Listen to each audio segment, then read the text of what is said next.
it literally would take the amount of liquidity that's in Ethereum to equal what's in Pulsechain, all of it to hit parity. But that's really not that hard either. Okay, yeah, no, I understand though. Yeah, it's interesting. Yeah, it's really interesting because yeah, I've heard you say before also like something about like providing liquidity on Pulse Chain. I don't remember exactly how you phrased it, but the way I understood it was just basically I should probably be providing more liquidity because on Pulse Chain it's more beneficial than it is necessarily on other chains. Yeah. I'm pretty new to the liquidity game. I've only been providing LP for about, well, basically since Pulse Chain launched. So, but yeah, it's good having you in here and talking to us about these things because it's a lot of knowledge you're dropping on us, man. Thank you. Absolutely, thank you so much. It was definitely alpha. Yeah, it's Christmas, why not? But like the difference about our liquidity pools though is that we're just getting these coins from all over the place, from Ethereum and from the airdrop, right? All these coins and our initial coin, even Pulse and Pulsex, like they're all just coming out of nowhere. Like there was none of them ever had any value, period. Like even our from Ethereum tokens, like those came over, they still had to be paired. We still had to give those, even real world money, we had to pair it and get. Once you're in the LP and you're looking out and you're like, holy, there's people throwing money at me from so many different angles. Like, and ultimately, stable coins are, if you hold stables, you might as well have them in an LP so they're working for you. Just like DAI from Ethereum with USDC from Ethereum or USDT from Ethereum, right? Or the Pulse one now, USDL COS. I was actually surprised. I looked yesterday, and right at launch, I started a USDL Coast liquidity pair, thinking like, yeah, I'll go support both my local stable coins. And like 2 months later, or what is it, a month later? 2 or 3 weeks, I guess. I'm still the only one in that pair. Now, granted, I don't recommend getting all stabled up right now and going into a stable LP, right? Like stable LPs are for the ride down. But it's what's cool about Pulse Chain is you can, any LP you hear someone talking about or you think, oh, I might want to do this, you can check it out. You can put $1, put 50 cents on both sides, so it equals $1. And then when you see it in your wallet tracker or whatever, 2 weeks, you're like, oh, that one's at $1 too. You're up 2% a week. Like you can do it with pennies, whereas on Ethereum, it literally costs $30 just to enter a position. Yeah, it's expensive on to add or remove liquidity LP on Ethereum. Ethereum's just crazy expensive. Just about anything. Oh, yeah, good point. And that's just that, right? If you're the first one to provide, you're actually making a contract. It's like 0.2 ETH. Oh, okay. It's like $400 if you want to bridge something out and start your own LP that no one else is in. That's insane. That was actually it's a really clever and smart part of RH's design for the bridge, right? We're basically a honeypot. Like if you, because even just to get out, if you went to bridge out and claim over there, it's still $20 or whatever to claim it on the ETH side. But you can come in for free, right? And once you send it from that side, you don't got to claim it over here. You want to send it out? Fine, go ahead, send it out. It costs pennies, right? But it's everything on ETH. So anyone with under $50 isn't bridging out because they're going to lose half their money and then have to send it on ETH. Granted, you can change out and just pay $1 or $2 or whatever. But yeah, no, that's a good point. Yeah, you don't even have to claim it. Yeah, when you bridge it in from ETH. That's done on purpose, right? Because one, you'd have to have Pulse, and he knows you didn't have Pulse, but everyone's got ETH on the other side, and it makes people want to not bridge out because you have to pay for it. But yeah, once gas goes really high, I'm sure a bunch of people on ETH are going to be like, I'm sending my tokens over there. I don't care how much it costs. Oh yeah. Once the gas fees reach a certain level, I mean, we'll probably, I think we'll see like whole communities or something maybe transition over, because the gas fees are literally like fractions of a penny or pennies, depending on how busy the chain is. Yeah, for sure. And we started a little group. It's only maybe 5 or 6 of us, and we only did it for a couple of weeks. It's holidays now, everyone's doing whatever. But like just to save on overall gas fees, we were doing just one wallet, right? So we'd all send 1, 2, 3 million Pulse or whatever we were sending to one wallet, change now that over, buy whatever we were buying, do one bridge back, and then split it all up between the 5 or 6 of us, and then we could all collectively go start an LP. And that's what we did with we brought a bunch of it over.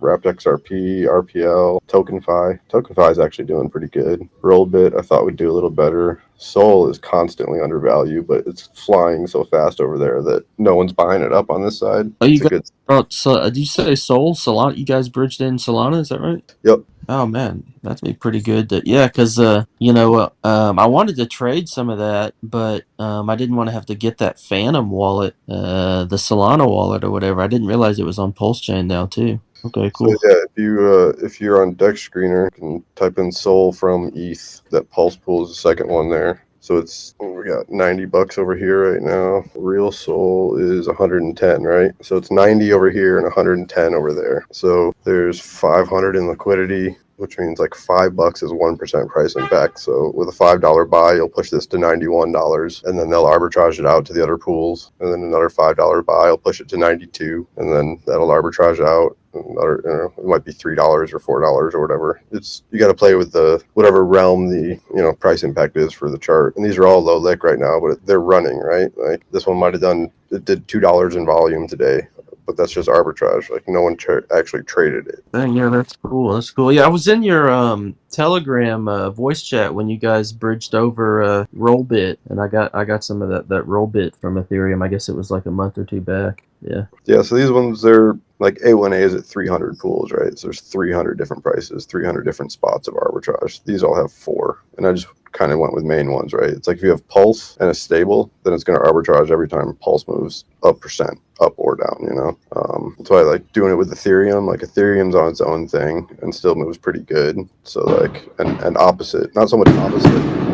Jesus. So yeah, so like these smaller ones, and that's how this is how LP can actually be community growth, right? It's like if you were to buy, and I always want to express I'm not shilling, right? Like I don't care if you buy or not. If you buy, you help me. I don't make anything more. I can't dump on your head. Like, well, I guess I could if I was just trading the chart. But as far as LP goes, right? Like if you're looking at the Wrap Soul one now, 500 in LP, it's at $90. If you buy $5 and then LP that $5, you've LP'd at you LP'd now at $90 on a token that you know is worth 110, right? So to get the position that you're getting on ETH would be 25% more or 20%, whatever that number is. So if you do small amounts and LP as you go on the way up, that's a way to get a position that quite possibly will never be seen again, right? Let's just say Sol never hit under 100 again in its life. You're the last one to get that position, right? Yeah, good point. I picked up some. I've had some A1A for a couple months now, I guess, but it did pretty good the last few days. It pumped kind of hard. So, is there like any news or like any information or what do you think predicated that pump or brought that about? It's got a pretty big pair with Teddy. So Teddy was a nice piece of that.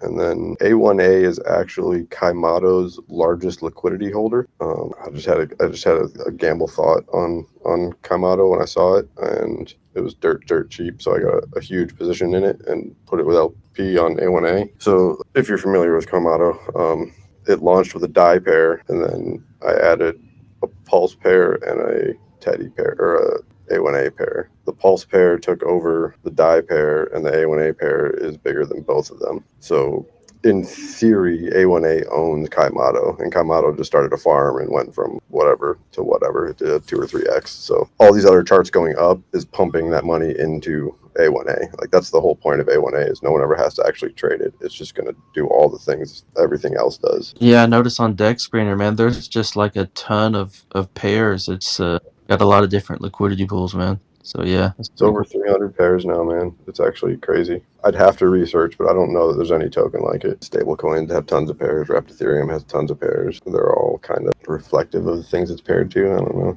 It's an interesting one. It's a fun one, but the gas being what it is and having these pairs the way they are would work on another chain like BNB, right? You could go make A1A on BNB with a 1% tax and it would arbitrage through all the other pairs and it would do the same exact thing. The difference is I targeted PRC20s early on, the copies, knowing that they were going to get dumped into, and I was able to capture a very large percentage of a lot of those pools.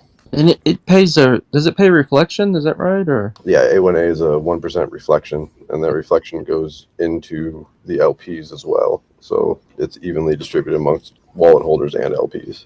and I was thinking that Komodo was your token, but it sounds like that's not your token, or No, that he's to this for now anyway, at least to me. I don't know that he's shown face to anybody, but he's anonymous dev. when I was looking around at testnet stuff and digging around in Atropa, I found that Kaimoto had interacted with them on testnet. So that was when I found them on mainnet, and I was like, oh, like I'm gonna get a little bit, like, I don't know. I saw it and I put $400 into it, and that like 4x to the price, or 3x or 2x or something like that, right? So it was just super low lick. So I just grabbed a bunch of it and LP'd it up and was like, yo, I'm just gonna gamble. Either this is gonna work or I'm gonna lose this $400. I've gotten my initials back, and everything else is pretty much NLP and just rides to the top. Dang, yeah, that's dope, man. What do you think? Like, I've got like that. Well, first of all, I was gonna ask you. This is something I wanted to ask you before. Somebody was saying that Mariah had like kicked you out of the IRC chat or something, and she kicked like a bunch of people out. I've been banned from that chat on 30 or 40 different names. I just pull up a new VPN and go right back in. Dang, but it kind of sounds. I've been kind of keep up with it. It's real difficult to kind of keep up with because there's so many random things that are said. But it kind of sounds like that. That I got that TSFI, I think it's called, because it kind of sounded like she might have some plans for that as well. But do you think I should hold Atropa, or should I put my Atropa into Teddy, or what are your thoughts on that? Because I've got some Teddy, but I just didn't know. Hexy was trying to say that a trope might not necessarily go up, but Teddy might, and so I was thinking I should put my Atropa in Teddy, but I wanted to get an opinion on that. I mean, ultimately, I think that Teddy's going to outperform, but at the same time, like, you still gotta sell the top, right? So it's like, and honestly, like, the way I look at a lot of things now is I'm like, all right, should I have Atropa or should I have Teddy? Let's say I've got $100. Maybe I'll put, I'll buy $50 of each, and then put half of that, put 25 and 25 in LP. So then half of it's doing the combined effort of both of them and making some fees, and then I've got two of them I can just hold until I want to get to the top or do whatever. Or if you want more than Teddy, put 25%, put the $25 in LP with Atropa, and then you've got a little bit. Like my Teddy LP, most of it I enter, like I rode Teddy up as a spot trade, as a swing, and made a bunch, and then started buying. I started DCAing too early, basically. And then while I was DCAing, I was like, wait, if I'm going to DCA, I might as well be DCAing into my LP position so I can collect more Teddy on the way down. And by the time I got to the bottom, my LP position was up a total of 25%, right? So like chart went down to 80%, my dollar value went up 25%. Oh wow, that's wow, that is wild, yeah. So there was enough volume and back and forth and all that, plus a ton of Teddy tokens were not in the supply, right? Like we were real thin licked before and everyone bought so much, but they were all slowly starting to sell them back in for real money. So like that was thickening it up pretty good. And Pulse has been going up as well, right? So like it's all the factors. But for that one, I just know, like, I mean, Teddy's one of our top volume pairs outside of RH ecosystem and the from ETH coins. DAI and BTC, I'm gonna not say are RH ecosystem, like they're just our free copies. Those are probably the other two that are comparable. I don't even know if DAI has that much volume anymore. BTC still chugs away like a champ though. Yeah, I've got some PDAI, and then I've been hanging on to my wrapped Bitcoin copies, man. I'm still pretty bullish on wrapped Bitcoin too. I think that's going to do well. Like less than 155,000 copies exist. I was reading too, so it's pretty scarce, So it's scarce because, right, like ETH's already a copy of a real thing anyway, so it's already scarce. And then we got a scarce copy of that, and whatever's on the ETH side that won't get sold over here, like whatever's in the exchanges or just locked up in contracts that they won't come over here and dump, makes it even more rare. Oh yeah, that's a good point. I hadn't even considered that. Yeah, that's a really good point. So if you pull up, I actually love doing this. Let me see. I'm gonna go to Dex Greener. I'll walk through it and do it too. Let's pull up WBTC.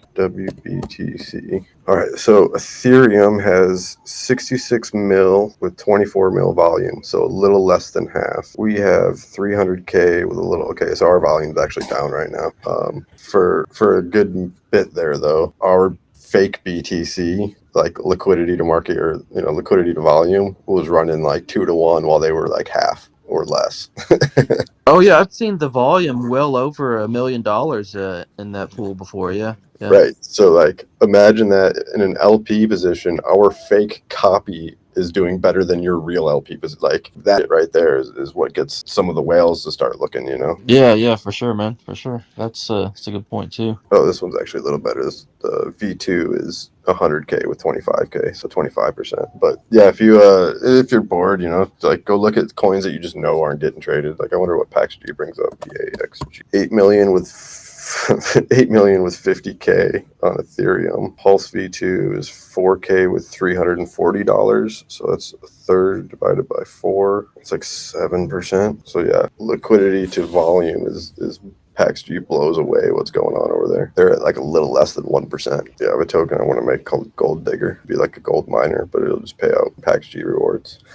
Oh, that would be dope, man. Yeah. That'd be cool. I'm going to. I'm working on it. Like, so Pulse had a problem with rewards contracts, so I spent the last like 3 or 4 months just working on a new one and testing it, make sure if it works. That's what PLS XMAX is kind of like. My first real world start with it, just to run some money through it, make sure it runs, and then on a bigger one with something like that, like because it's you know, if you don't have a whole lot of liquidity, you're not going to get a whole lot of arbitrage. But if you have a ton of liquidity, you'll get way more arbitrage, which makes that little 1% more, right? Because the arbitrage bots don't care. They'll put $100 through or $1 through if they make a penny. They'll leave behind the other $5. So like the Gold Digger one, I'm gonna wait until we got a good group of people that'll hold the floor. Did you say there was a problem with reward contracts on Pulsechain or something like that?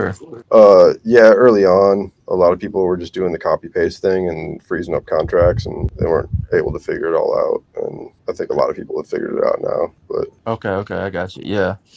it was pretty much just everywhere else when you copy and paste, you literally copy and paste, and here they copy and edited it and then added the other chain, right? So like just copying and pasting from ETH contracts doesn't work over here like it works on BSC. You have to change shit for Pulse. Yeah, is that because of PulseX instead of Uniswap or? It's actually in the written code for Pulse. Like, you know, if you go on BSC and you're looking through the scans, it says wrapped ETH everywhere, WETH. Yeah.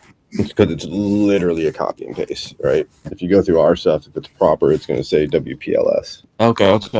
If you copy and paste the WETH, eventually it's actually looking for wrapped Ethereum, and it has that contract, but that it doesn't. The math doesn't work anymore. It just freezes. I know it seems kind of like things might start heating up a little bit. You know, it's just kind of seems like there's something in the air that seems pretty bullish. At least the last few days I'm picking up on. Yeah, I'd like to see a little video for the end of the year would definitely get everyone's spirits up. Yeah, for sure it would. Like I know, I mean personally, I'm past all of it. Like I see the math, I see the blockchain, I know it's there. Yeah, I hear it a little bit more in conversation, which is good. But it's like knowing on Ethereum gives it what Vitalik does. Like CZ don't matter anymore. RH is no different. Like it is early. It is nice to have a poster boy. It would help the Moon Boys with the price action, blah blah blah. But like everything's here. Like, all you can do is make it better, right? Make PulseX better. Throw V3 on there for people. Make the bridge free was kind of funny, but because it still costs Ethereum gas fees, but you know, it's the little shit, right? Like all those little things help, obviously. But like most of the things I explained tonight, right? And anyone that pulled up that PaxG or WXRP chart, 90% of people and 99.999% of every whale from Ethereum that everybody wants over here will look at that chart and laugh.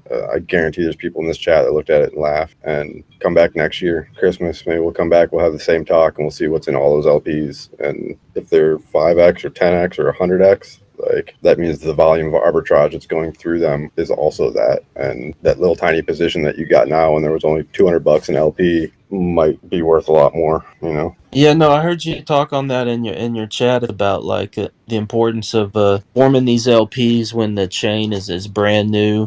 Before I guess there's been even any price appreciation or things like that, because those LPs can literally just grow into money printers over time.